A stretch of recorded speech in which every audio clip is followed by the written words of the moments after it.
Olá pessoal, sejam bem-vindos à Licita News Online. Vamos dar continuidade ao nosso curso avançado de licitação e contratação pública. Hoje vamos abordar a modalidade de licitação denominada de tomada de preço, conhecida por vocês como TP. Quando eu falo tomada de preço, eu tenho já liberdade de dizer para vocês que é uma modalidade que já se não quase utiliza, né? Eu vejo muita tomada de preço nos interiores, no norte e nordeste do Brasil.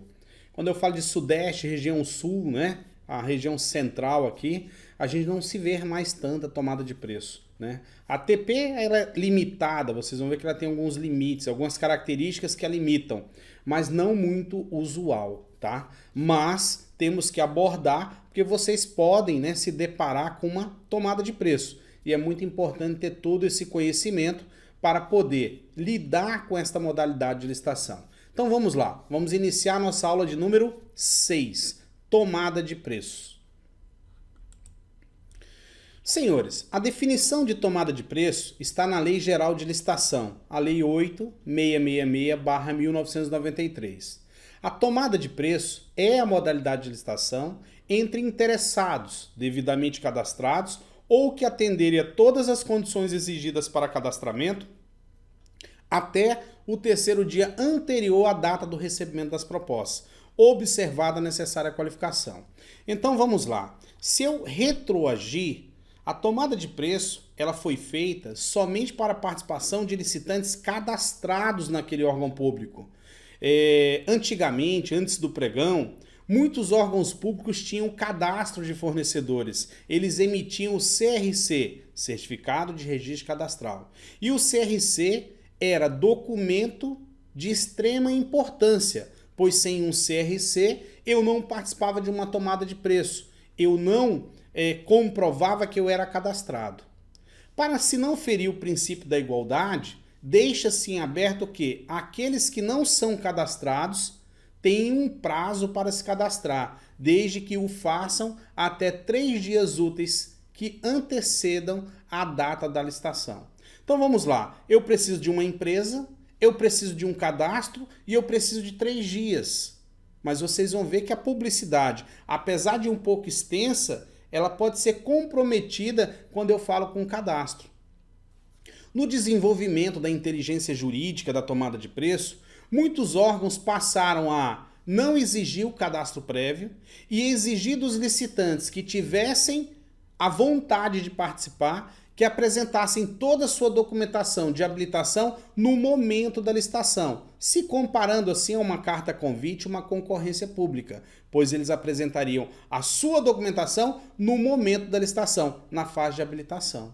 Se eu pegar uma tomada de preço a ferro e fogo, quando se abre a documentação, praticamente todos os licitantes já estão habilitados, porque eles fizeram um cadastro anterior. Existe um cadastro prévio ao acontecimento da licitação. Isso, sem querer, direcionava aqueles licitantes já cadastrados, ok? Dando essa explicação para que vocês entendam a exigência desse cadastro prévio, que hoje ela é muito dispensada, né? Primando o princípio da eficiência administrativa, né? O princípio da competitividade e a garantia da igualdade jurídica, isonomia e a igualdade comercial entre todos os licitantes interessados. Publicidade. O artigo 21 da Lei Geral de Licitação, ele diz o seguinte: os avisos contendo os resumos dos editais, das concorrências, das tomadas de preço em destaque, dos concursos, dos leilões, embora realizados no local da repartição interessada, deverão ser publicados com antecedência de no mínimo uma vez. Então, a tomada de preço, ela exige publicação legal. Primeiro eu tenho que publicar, inciso 1, no Diário Oficial da União, quando se tratar de licitação feita por órgão ou entidade de administração pública federal, e ainda quando se tratar de obras financiadas, seja de forma parcial ou totalmente com recursos federais, ou garantidas por instituições federais. Então, toda licitação na modalidade de tomada de preço tem que ser publicada no Diário Oficial da União quando tiver nexo casual com o governo federal. Seja um órgão do governo federal, seja um órgão que recebe recurso do governo federal, seja um órgão que recebe financiamento do governo federal. qualquer nexo casual com o governo federal, eu tenho que publicar o aviso do edital no Diário Oficial da União. Seguindo, artigo 21, inciso 2. No Diário Oficial do Estado ou do Distrito Federal, quando se tratar respectivamente de licitação feita por órgão ou entidade da administração pública estadual, municipal ou do Distrito Federal. Então vamos lá. Se eu sou um órgão da esfera estadual, Secretaria de Estado, né? Secretaria de Estado de Saúde, Secretaria de Estado de Administração, Secretaria de Estado de Segurança, Secretaria de Estado de Justiça, eu tenho que publicar no Diário Oficial do Estado.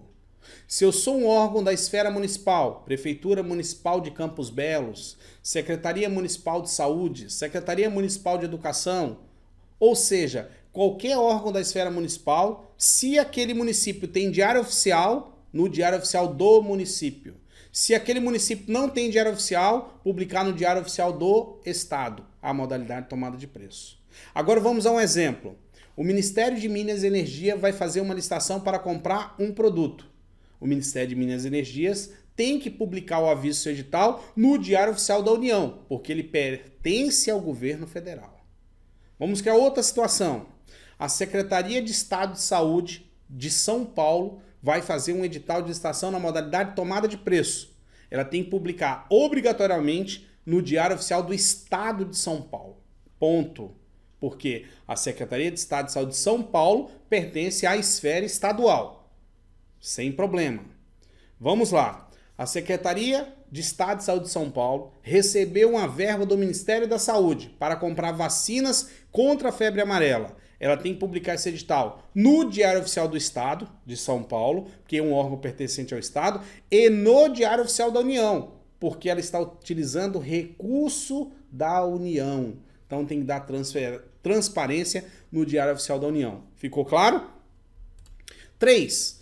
Em jornal diário de grande circulação no estado e também, se houver, em jornal de circulação no município ou ainda na região onde será realizada a obra, prestado serviço, fornecido, alienação ou alugado bem, podendo ainda a administração, conforme o vulto de licitação, utilizar-se ainda de outros meios de divulgação para ampliar a área de competição. Então, pessoal, eu tenho que publicar no Diário Oficial da União, quando o órgão é federal, no Diário Oficial do Estado ou município, esfera estadual e municipal e do Distrito Federal, e em jornal de grande circulação, local, regional ou até mesmo nacional. Ok? São os 3 veículos de comunicação, de publicidade de um edital na modalidade de tomada de preço. O artigo 21 diz o seguinte, ainda em seu parágrafo 2º, o prazo mínimo até o recebimento das propostas ou da realização do evento será de, inciso 2, 30 dias para tomada de preço, quando a licitação for do tipo melhor técnica ou técnica e preço. Qualquer licitação na modalidade de tomada de preço, que seja melhor técnica ou técnica e preço, ela tem aí um lapso temporal de 30 dias entre a sua publicação e a abertura dos envelopes, ok? Mínimo de 30 dias. Então destacamos aí, licitações técnicas, né? Licitações complexas na modalidade de tomada de preço, publicidade de 30 dias. Parágrafo 2º, o prazo mínimo até o recebimento das propostas da realização do evento será de, inciso 3, 15 dias para as tomadas de preço, nos casos não especificados na linha B, do inciso anterior ou leilão. Então vamos lá, se o meu produto não é complexo, o meu serviço não é complexo, se eu não tenho uma licitação complexa na mão, é uma compra de produto ou serviço comum, eu publico hoje e posso abrir daqui a 15 dias. Então eu tenho uma publicidade de 15 dias para serviços e compras comuns, serviços comuns, e uma publicidade de 30 dias para produtos e serviços técnicos. Ficou claro então? 15 dias comuns, 30 dias complexos na modalidade de tomada de preço. Artigo 23. As modalidades de licitação a que se refere o inciso 1 a 3 do artigo anterior serão determinadas em função dos seguintes limites, tendo em vista o valor estimado da contratação. Para obras e serviços de engenharia, a tomada de preço até R$1.500.000. Então eu posso fazer tomadas de preço para contratar obras e serviços de engenharia até o valor de R$1.500.000. Acima disso eu não posso, abaixo disso eu posso. Então o limite de compra de uma tomada de preço para obras e serviços de engenharia é de R$ 1.500.000. Seguindo, para compras e serviços não referidos no inciso anterior, ou seja, produtos comuns, serviços comuns, o limite de compra na tomada de preço é de até R$ 650.000. Então eu posso comprar até R$ 650.000 na modalidade de tomada de preço. Ela é limitada a R$ 650.000. Então, recapitulando, eu posso contratar obras e serviços de engenharia até R$ 1.500.000 na modalidade de tomada de preço e eu posso contratar produtos e serviços comuns na modalidade de tomada de preço limitados até R$ 650.000. Então vejam, a tomada de preço tem limitação de valor. Ela não compra qualquer valor. Ela compra valores abaixo de R$ 1.500.000 para obras e serviços de engenharia, obras, serviços complexos, e abaixo de R$ 650.000 para qualquer produto ou serviço comum. Escolha da modalidade. Parágrafo 4º diz que nos casos em que couber convite, que é o que nós estudamos no módulo anterior, a administração poderá utilizar a tomada de preço em qualquer caso a concorrência. Então, como um exemplo, eu, servidor público, tenho uma carta convite, mas eu não quero fazer uma carta convite, está muito próximo de 80 mil, está muito próximo de 140 mil. Eu posso optar por uma tomada de preço, como eu posso optar por uma concorrência pública. Eu só nunca posso ultrapassar os valores das modalidades, mas até aquele valor eu posso substituir uma carta convite por uma tomada de preço. Eu posso substituir uma carta convite por uma concorrência pública, ok? Então, Lei 8666/1993, artigo 23, parágrafo 4º, traz essa inteligência para a aplicação do poder discricionário do servidor público em decidir qual a melhor modalidade a utilizar naquela compra. Vamos falar do fracionamento. O artigo 23, parágrafo 5º diz ainda: é vedada a utilização da modalidade de convite, módulo anterior que nós fizemos a aula, ou tomada de preço, o módulo que estamos estudando, conforme o caso, para parcela de uma mesma obra ou serviço, ou ainda para obras e serviços da mesma natureza no mesmo local, que possam ser realizadas conjunta e concomitantemente, sempre que o somatório de seus valores caracterizar o caso de tomada de preço, ou ainda concorrência, respectivamente, nos termos desse artigo, exceto para as parcelas de natureza específica que possam ser executadas por pessoas ou empresas de especialidade diversa daquela do executor da obra ou serviço. Então, senhores, nós temos aí, eu não posso também fracionar uma tomada de preço, fazer várias tomadas de preço que a sua soma seja o valor de uma concorrência pública. Isso também é considerado fracionamento. Eu falei do fracionamento lá em carta convite. O perigo do fracionamento. Existem ciclos viciosos de fracionamento. Então, eu tenho que ter bom senso, discernimento, para entender que eu não estou fracionando uma despesa, e sim aplicando o princípio da economicidade. Então, se atentar muito aí a parcelamentos, fracionamentos em uma modalidade de licitação. A impugnação. Nós vamos ter o módulo de impugnação lá na frente, eu vou dar noções básicas para vocês de impugnação, mas na tomada de preço eu tenho por obrigação dizer que ela é questionável. Eu posso impugnar. O artigo 41, parágrafo 2º, ele diz assim, ó, decairá do direito de impugnar os termos do edital de licitação, ou seja, qualquer que seja o edital, perante a administração, o licitante, que é você, que não o fizer até o segundo dia útil que anteceder a abertura dos envelopes de habilitação em concorrência, a abertura dos envelopes com as propostas em convite, tomada de preço ou concurso, grifo, tomada de preço, ou a realização de leilão, ou falhas ou irregularidades que viciariam esse edital, hipótese em que tal comunicação não terá o efeito de recurso. Então, qualquer licitante, pessoa jurídica, pode impugnar um edital de tomada de preço até o segundo dia útil que anteceder a sua abertura. Para isso, ele invoca o artigo 41, parágrafo 2º da Lei Geral de Licitação. Recursos. O artigo 109, inciso 1 e 2, deixa bem claro as fases recursais no momento da realização de uma tomada de preço. O artigo 109 diz que, dos atos da administração decorrentes da aplicação dessa lei, cabem, inciso 1, recurso no prazo de 5 dias úteis, a contar da intimação do ato ou da lavratura da ata nos casos de, a linha A, habilitação ou inabilitação do licitante. A linha B, julgamento das propostas. Aí eu tenho a minha fase recursal.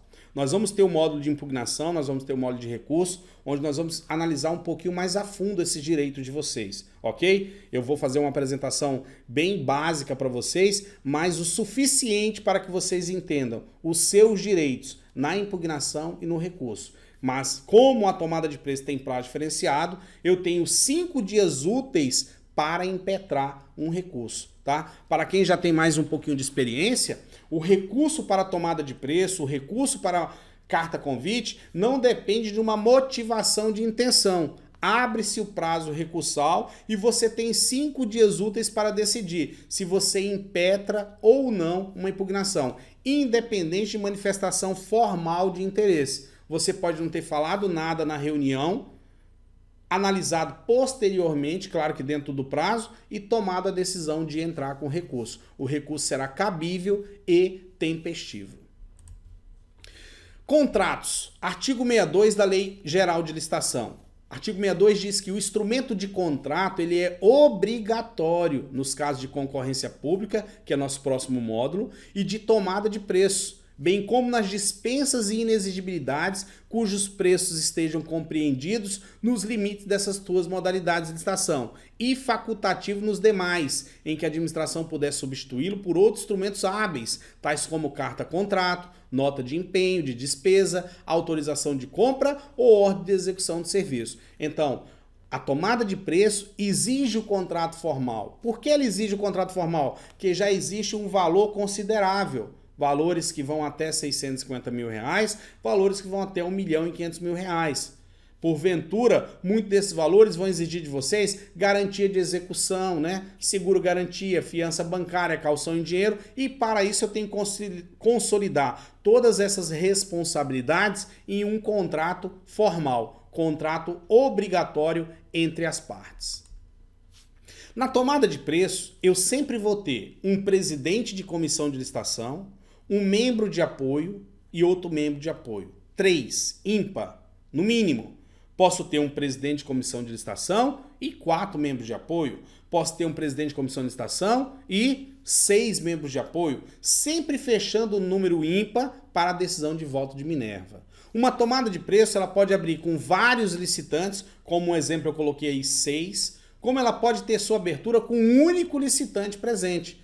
Não existe quórum, né? Não existe na legislação quantidade mínima específica de licitantes para participação de uma tomada de preço. Ela abre independentemente do número de licitantes participantes e aptos a participar do certame, ok? Então se atentem muito nisso. A tomada de preço já é diferente da carta convite. A carta convite exige de vocês, no mínimo, 3 propostas classificadas. Na tomada de preço, não. Independente do número de licitantes, vai se abrir os envelopes de documentação, vai se abrir o envelope de proposta comercial, ok?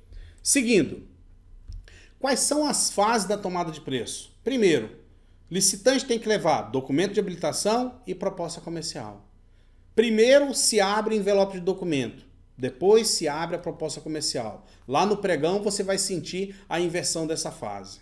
Aí eu tenho fases de credenciamento, habilitação, julgamento de habilitação, fase recursal, abertura de proposta, julgamento de proposta, fase recursal, adjudicação e homologação. Agora sim eu quero estudar mais profundamente com vocês todas essas 9 fases que o licitante tem que galgar, que ele tem que passar de uma para a outra para talvez se tornar um licitante vencedor da licitação. Então eu dei um exemplo de 3 licitantes, cada um está com seu envelope de documentação de habilitação e cada um está com seu envelope de proposta comercial. Eles vão entregar esses envelopes ao presidente da comissão de licitação. Agora nós vamos seguir o rito. Como isso funciona? Primeira parte, primeiro passo, credenciamento.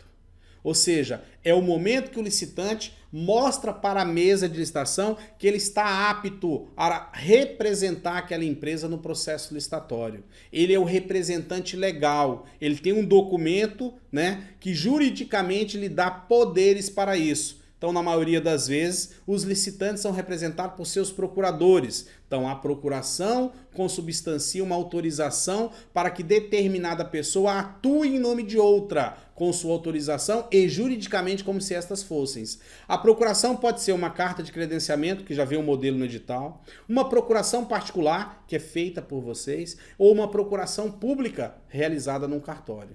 Se eu não sou um procurador, se eu não sou um representante, eu posso ser o sócio da empresa. Aí eu apresento o contrato social, ou meu requerimento de empresário, ou se eu sou diretor de uma SA, a ata de diretores. Claro que junto com o estatuto social da empresa. Então, essa parte é a fase de credenciamento.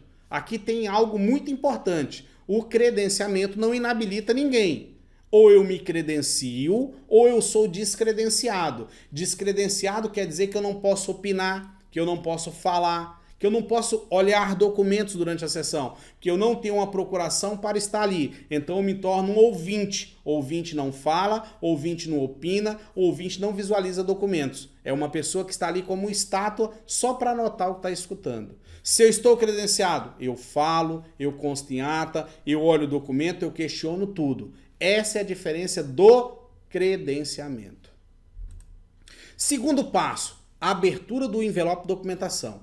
Então, o presidente da comissão pega os envelopes do licitante de documentação, normalmente ele vai numerar como 1, e parte para a abertura. Então, a abertura dos envelopes de documentação, e após ele abrir, ele faz a análise junto com a mesa, quando eu falo mesa, membro de equipe de apoio, que vão analisar os documentos com ele. Depois ele pega esses documentos, disponibiliza para vocês licitantes analisarem. Vocês analisam, devolvem o documento para a comissão de licitação e aí o presidente da comissão pergunta se algum de vocês tem alguma oposição, querem constar em ata, alguma observação que encontraram nos documentos. É o momento das considerações em ata por parte da comissão de licitação e as considerações em ata por parte dos licitantes. Nesse momento, o presidente da comissão suspende a sessão para julgar os documentos. Então, nós, licitantes, vamos ter que esperar agora o julgamento da habilitação, né? Esse julgamento da licitação pode ocorrer em 2, 3, 4, 10 dias. Não existe um prazo determinado. Depende muito do órgão público. E nós vamos ter que aguardar o julgamento da documentação. Por que aguardar? Porque a comissão tem uma visão, alguns licitantes tiveram outra visão e documentaram em ata. Aqueles apontamentos em ata de quem não cumpre o edital vão ser analisados e, posteriormente, publicado o resultado da habilitação. Publicado o resultado da habilitação, que vai ser num diário oficial, seja do Estado, da União, do município, o que eu vou fazer? Publicou, abre-se o prazo recursal. Como é uma tomada de preço, abre o prazo de 5 dias úteis. Ou seja, os documentos estão com vistas franqueadas aos interessados, eu posso ir no órgão público visualizar os documentos novamente e abre também o prazo de contrarrazão, porque eu posso entrar com recurso e aquela pessoa que eu ataquei entrar com a contrarrazão.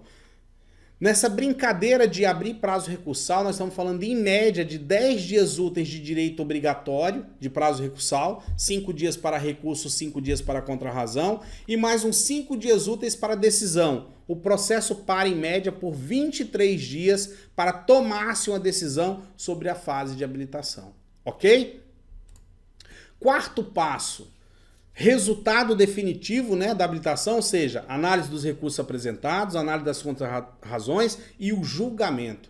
Eu tenho a publicação do resultado final da habilitação e já o agendamento para a abertura dos envelopes de proposta. Então vejam, nós entregamos lá atrás envelope de proposta, envelope de documentação, abriu-se a documentação, estendeu seus licitantes, os licitantes fizeram apontamento, publicou-se um resultado, alguns licitantes não concordaram, entraram com recurso. Aqueles que entraram com recurso, o processo foi estendido, abriu o prazo de contrarrazão. Agora a comissão chegou a um veredito final, onde ela publica o resultado oficial de habilitação. Cabe agora aos licitantes o quê?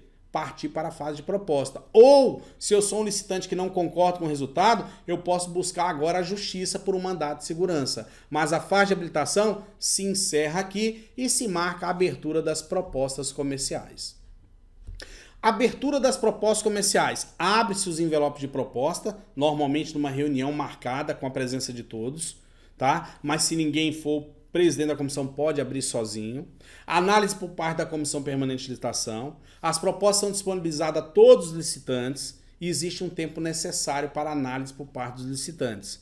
Aí vem o retorno das propostas para a comissão de licitação e a mesma coisa que aconteceu em documentação. A comissão vai fazer as considerações em ata. Vocês, se não concordarem com a proposta apresentada pelas empresas, vão constar em ata, né? E a sessão é suspensa para julgamento das propostas. Então, tudo muito igual à documentação. Todo mundo opina, a comissão se recolhe para julgar. Publica-se então o resultado da fase de classificação. Eu já tenho um resultado de habilitação definido, agora um resultado de classificação. Abre-se prazo recursal de 5 dias úteis e abre-se prazo para contrarrazões de mais 5 dias úteis. Estamos falando em média aí de 23 dias de processo parado. Por quê? Empresas vão entrar com recurso e empresas vão se defender. Eu, presidente de comissão, na qualidade de um juiz acorde de primeira instância, vou proferir uma sentença de classificação, que caso não agrade o licitante, ele pode recorrer ao judiciário. Ou, se ele não fizer nada, aquela sentença ganha sua eficácia e eficiência, prevalecendo o resultado final da licitação. Vamos lá, senhores. 7º passo agora. Resultado da classificação dos licitantes. Análise dos recursos apresentados. Análise das contrarrazões apresentadas. Julgamento.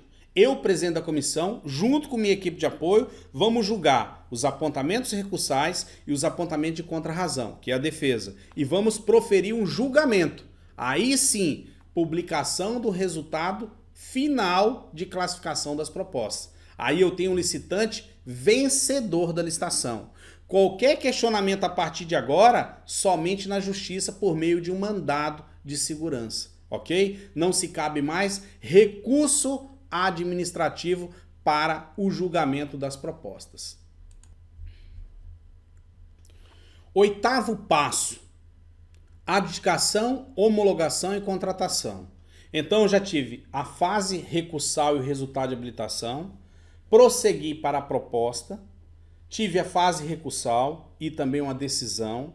Agora eu parto para quê? Adjudicar a licitação do licitante vencedor, encaminhar para homologação e a futura contratação. Chegamos ao final de uma tomada de preço. Aí vocês vão entender, pessoal, que a tomada de preço, ela entra nas modalidades que são muito morosas. Existe uma morosidade em uma tomada de preço. Então vamos lá, pessoal. Fluxograma de tempo de uma tomada de preço. Publico ela hoje. Se for produtos e serviços comuns, 15 dias depois de reunião inaugural. Publico ela hoje. Se for produtos ou serviços técnicos, licitação complexa, 30 dias para a reunião inaugural. Se não tiver nenhuma impugnação, se esse edital, entre aspas, não cair, acontece a abertura de documentos de habilitação. Então a comissão abre os documentos, analisa aos olhos da comissão, estende a vocês e vocês constam em atos os apontamentos de vocês contrários. 5 dias em média depois sai o resultado oficial da fase de habilitação. Então o resultado da fase de julgamento dos documentos de habilitação. Abre-se prazo recursal. 5 dias úteis para recurso. Vamos dizer que 2 ou 3 empresas entraram com recurso. Abre 5 dias úteis para as contrarrazões, para os licitantes que não concordam com aquele apontamento, principalmente os que foram atacados, manifestar contrário, fazendo sua defesa. Mais 5 dias sai o resultado de julgamento definitivo da documentação. Então sai o resultado. 2 ou 3 dias após, se marca a abertura das propostas de preço. Abriu proposta, vocês opinam em ata, a comissão opina em ata e ela suspende a sessão. Mais 5 dias para frente, resultado de classificação das propostas. Abre-se o prazo recursal de 5 dias úteis. 5 dias úteis para recurso, 2 ou 3 empresas impetraram o recurso. 5 dias úteis agora para contrarrazão, ok? Tenho a contrarrazão. Contrarrazão, 5 dias de recurso, 5 dias de contrarrazão, mais 5 dias para o resultado. Aí eu tenho um resultado definitivo de quem ganhou a licitação. É feito a adjudicação, homologação e contratação. Estamos falando de um processo que dura entre 95 a 120 dias. Esse é o tempo de uma tomada de preço entre acontecer o certame e acontecer a contratação. Objetivos da aula número 6. Conceituar a tomada de preço, conceituar limites e prazos de publicidade, conceituar as fases de tomada de preço. Assista essa aula mais uma ou duas vezes. Foquem nesses procedimentos, os prazos, é ali que criamos estratégia. Vale a pena se credenciar ou não? É melhor esperar o prazo recursal? Né? Lá na frente eu vou falar sobre os termos de desistência de recurso. Vocês vão entender que não vale a pena desistir de um recurso, ok? Mas vamos deixar essa parte de recurso para o módulo de recurso. E, após isso, faço a avaliação de vocês para prosseguir para a aula de número 7. Em breve, aula número 7 também disponível para vocês. Ok, pessoal? Vamos lá. A aula número 6 acaba agora, vocês já sabem o que tem que fazer, assistir a aula, fazer a avaliação, assistir o vídeo 100%, visualizar os documentos que estão dentro dessa aula para vocês. Na aula de tomada de preço tem um edital de tomada de preço, ok? Para que vocês visualizem o edital de tomada de preço. Se tiver dúvida, chat, se tiver dúvida, fórum, revise a aula, faça a avaliação com calma. Tudo ok? Liberado a aula número 7. E aí nós nos encontramos em breve na aula de número 7, que será sobre concorrência pública. Reflexão para fechar a aula de hoje. A vida não tem controle remoto. Ponto. Você tem que levantar e mudar. Então, a tua vida pessoal, profissional, não é automática. Nós damos caminhos, nós mudamos de caminho, nós nos acostumamos por uma estrada, nós, como se diz, desgostamos de um caminho, optamos por outro. Então, a vida não tem controle remoto. Venha comigo, embarque nesse mundo de conhecimento sobre licitação pública que você vai ver que mudar é preciso, é constante quando se fala de licitação pública. Um forte abraço para você, um beijo no seu coração e até a aula de número 7.